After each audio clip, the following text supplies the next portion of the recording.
I got the rack and pinion working. It turned out to be a real simple solution. Let me show you guys. So all that I did wrong was hook up the power steering lines wrong. For some reason in this truck, the bigger diameter inlet, or in this case outlet, is the return, and the smaller is the return and the bigger is the pressure side. It's usually the other way around, but luckily the fittings that I bought for the adapters, they're both -6 AN fittings, so I was able to just swap them out, and it worked just fine. And there's nothing wrong with the rack and pinion, and there was probably nothing wrong with the other rack and pinion that I took off, but I got the new one in, so I'm just gonna leave it in.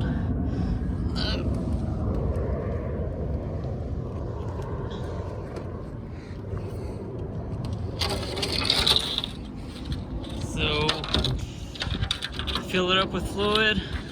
I filled up the transmission with fluid, the brake stop lid, and I was about to test drive it, or not test drive it, just roll it forward. And when I installed the loose ring perch, I didn't weld them, and that's what happened. Let me show you guys. Yep, spun right off. I thought just tightening the U-bolts would be enough, but I guess not. So no big deal. I just have to loosen them back up, put them back in place. Now put some welds in the loose ring perch, or perch. I don't really know how to say it, but so yeah, we're gonna do that now, and hopefully finally take it to a test drive.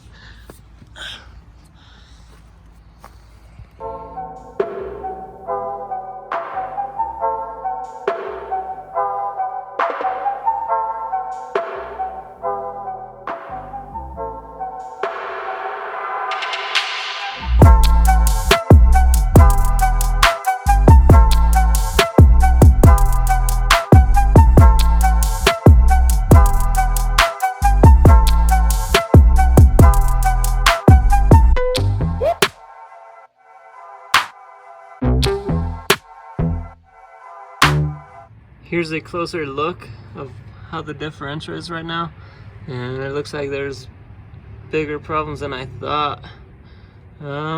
Hopefully the drive shaft's not damaged, but it looks like I'm gonna have to replace the U-joints, at least the rear one.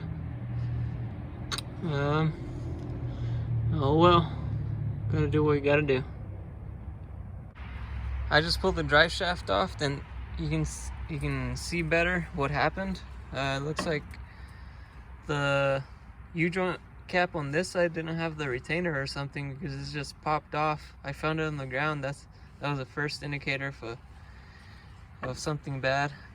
The one on this side is still on, so I'm not even gonna try to put the same U-joint on. I'm just gonna go buy a new one, see if I can find one. This drive shaft's not for this truck. When I got it swapped to the AOD transmission, I needed a different drive shaft, and I went to the junkyard and I just found this one. This one matched the length that I needed, and the mechanic just found some U-joints that worked for it. Let's see if I can find some again. So I'm gonna go to the auto parts store and do some shopping.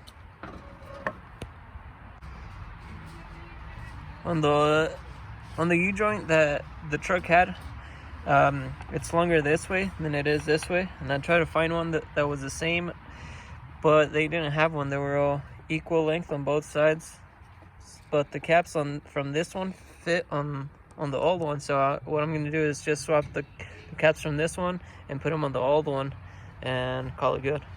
So let's get to work.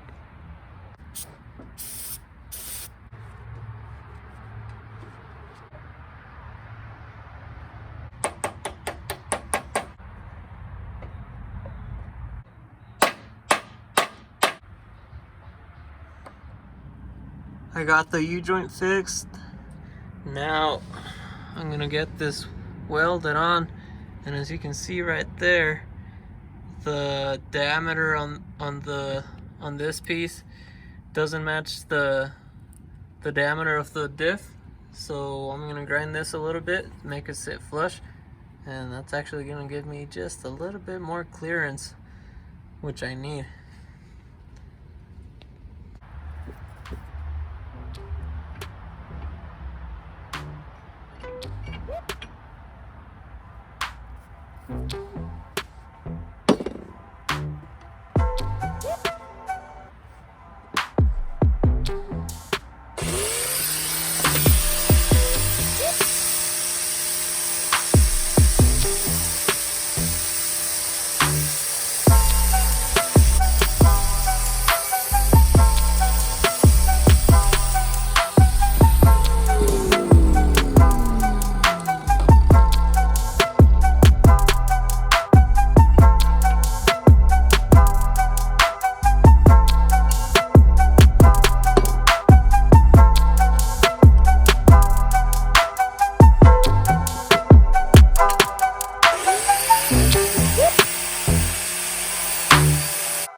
I did all my measurements. I measured my angle on the pinion, and now I'm ready to weld it.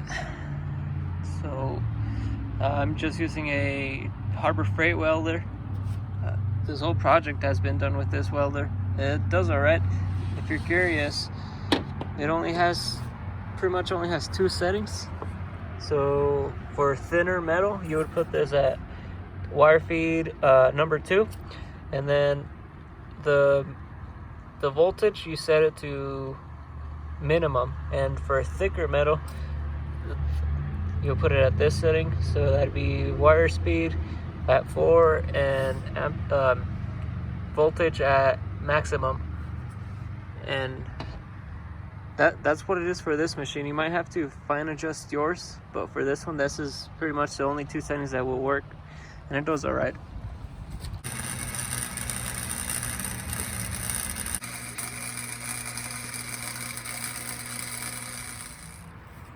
The next day, all I gotta do now is put on the shocks and put the wheels back on. Go for a test drive. There's a canned food meet that I want to go to, so hopefully everything goes right now. All right, okay, I got it all finished up.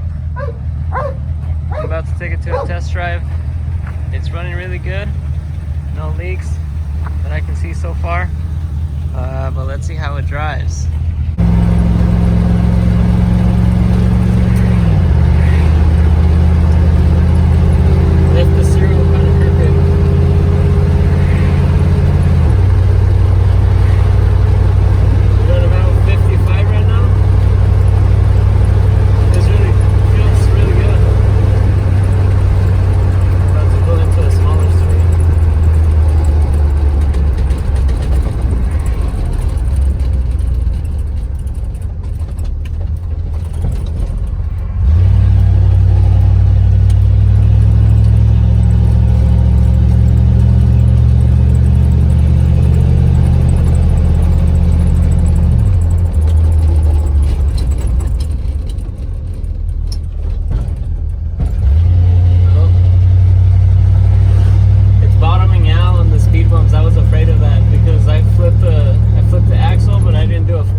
that's the main reason why I didn't weld the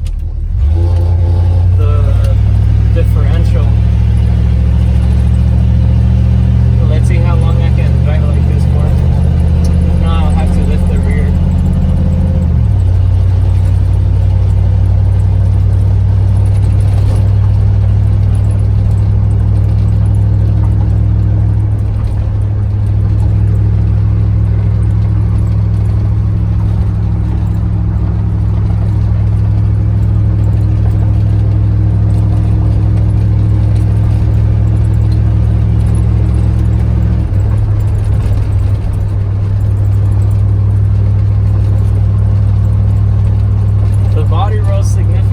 Significantly better, and it's gonna get a lot better once I put the sway bar on.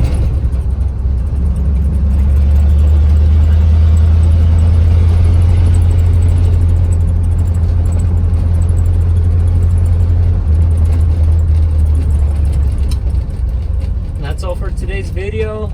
Thanks for watching. There's gonna be more videos on this